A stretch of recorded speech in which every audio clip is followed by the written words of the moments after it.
현금 사정이 좋다라고 했을 때는 장점이 많다, 길하다, 흉하다에서 길하다에 해당된다고 보시면 되겠습니다.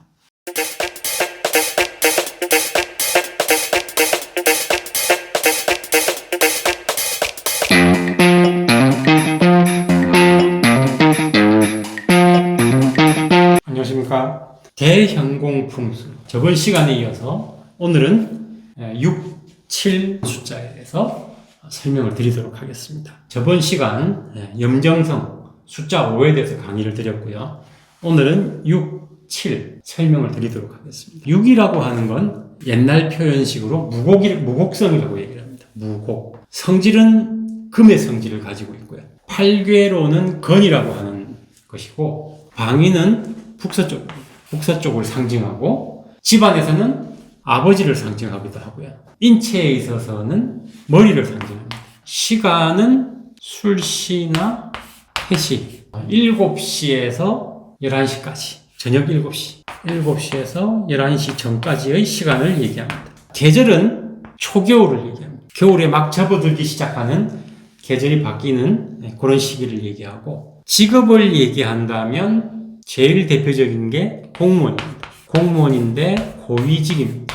자, 그래서 방위로 친다면 북서쪽, 집안에 있어서 북서쪽, 혹은 자신의 사무실에 있어서 북서쪽, 거기에 해당하는 부위가 좋은 게 많다, 장점이 많다, 길이 많다, 흉보다 길이 많다라고 했을 때, 나중에 설명드릴 대형공 판단법에 있어서 길이 많다라고 했을 때 이런 장점, 만약 돈으로 얘기를 한다면 큰 돈입니다. 큰 돈인데 서류상의 큰 돈을 얘기합니다. 실질적으로 현금을 얘기하는 게 아니고 서류상의 큰 돈을 이야기합니다. 또 한 가지, 북서쪽에 만약 문제가 있다, 반대로 흉으로 바뀌었다 라고 한다면 그 집안의 아버지에게 어려운 일이 많이 생기거나 아버지에게 신경을 써야 될 일이 많이 생기고, 집안 가장에게 불리한 일이 많이 생기죠. 결국 가장의 어려움은 집안의 어려움으로 이렇게 확산될 수가 있습니다. 그래서 북서쪽에 대한 요 내용들을 잘 기억하시고 나중에 포괄적으로 한번 또 종합해서 설명을 드리도록 하겠습니다. 간단하게 이렇게 이해를 해주시면 좋고요. 7에 대해서 설명을 드리겠습니다. 7. 파군성. 이름이 좀 뭔가 센 것 같죠? 파자가 사실은 이런 파자입니다.